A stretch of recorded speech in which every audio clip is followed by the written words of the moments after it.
Hey y'all, what's going on? So this week's Monday morning mantra is brought to you by the lunar eclipse that we are having coming up tomorrow officially in Pisces, and the mantra is ain't no going back. So why are we saying that?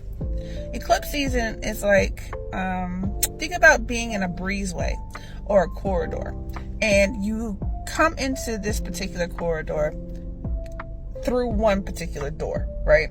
You come in through a point of entry, and as you come into this breezeway or this corridor, the door closes behind you, right? That's going through the first phase of the eclipse, right? The first eclipse. Door closes behind you, and then you've got this series of either entry or exit points ahead of you, but one main one, right? So think about the Matrix. Remember in the movie The Matrix, if you've seen it, where Neo and everybody's trying to get to the architect, and when they get to the corridor, right, the keymaker opens the door for them to get to like the back room or the back corridor for them to get to like this hallway of never-ending doors. Think of that as like the first door, this first eclipse that we're about to experience tomorrow. That's the way for you to get into this energy field, right? This shift in energy. You're leaving one world behind, or one way of being behind, one state of being, the way in which you may align with ideologies, the way in which you speak to yourself, the way in which you speak to others. Transformation from one skill set into another, whatever the case may be. You're leaving something, someone, some things, whatever. You're leaving one state of existence. As you go through this corridor, there's upgrades, there's shifts, there's shedding of baggage, whatever that baggage may be. There's also adaptation. There's also reviewing of the tape of life lessons. There's learning how to treat your vessel differently, so that way you can move forward in life on this plane, navigating from a healthier standpoint on how this flesh that we animate can better serve you. Then as you move through the next set of doors, right, that's the eclipse that we're going to be going through in October, solar eclipse in Libra, right? How do you want to shine? I have a video about that all my Patreon people have already seen. Join the fun on Patreon if you want to see the full video. If not, wait a few weeks and you'll be able to see it on YouTube. In order to go from leaving that which no longer serves you and can no longer exist, right? Because Pisces originally rules the 12th house. So you got to leave karmic attachments behind in order for you to step into what is now going to likely be your birthright. Are you going to allow yourself to step into your birthright and own it?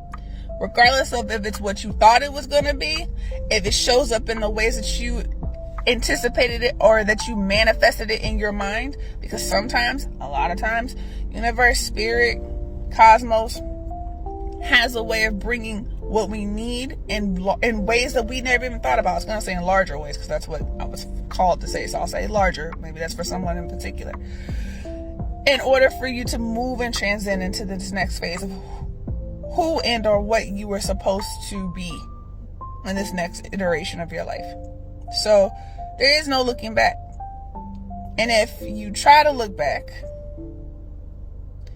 you hold up progress. You hold yourself back. You're going to start feeling it not only in parts of your life where you may feel stagnant. From a medical astrological standpoint, Pisces rules the feet. It joins Aquarius with the ankles, right? Aquarius is calf, shins, part of the ankles. Pisces is part of the ankles and feet and toes.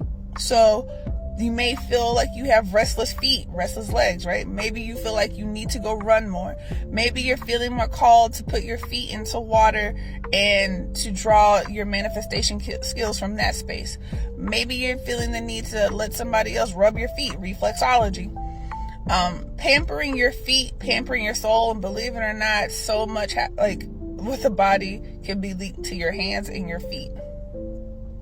Keep that in mind when you're thinking about being overstimulated from a sensory standpoint. Maybe this is a time where you feel like you need to switch from thicker socks to thinner socks, or vice versa. But pay attention to your feet and your ankles during this time, or where you are walking. What have you been walking into? What have you been walking away from? Pisces is a water sign also, so I'm also going to encourage you to, of course, hydrate. But make sure that you're paying attention to proper absorption of, anything that you're trying to use as hydration. Be it a skin cream that maybe you've switched to. Maybe your skin's getting drier and scalier. Maybe you're going through some hormonal changes. Are you absorbing that moisture? Maybe you need to go from vitamin C to hyaluronic acid.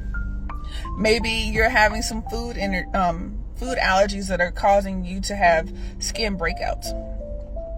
Perhaps you're also noticing that you have some dry mouth, right? Pisces doesn't necessarily rule the mucosa, but if we're talking about hydration, your mucosa needs to stay lubricated and hydrated, right? Because this is also a time where not only are you speaking things into existence, but you're also speaking things out of existence, all right? There is no going backwards. I'm always saying, be a good steward of any seed that you're given. Be an even better smith of the words that you are crafting for yourself and others moving forward. All right? Keep your gazes forward. Love and kisses. Like, share, subscribe, do all the things. Drop some comments below if this is starting to resonate, because there's also the pre-shadow phase that we've already been going through, especially for those of us who have been really tired lately and feeling the need to withdraw. That's because of this eclipse season energy. So drop a comment below. Let me know if you've been experiencing any of that, and keep your gazes forward, y'all.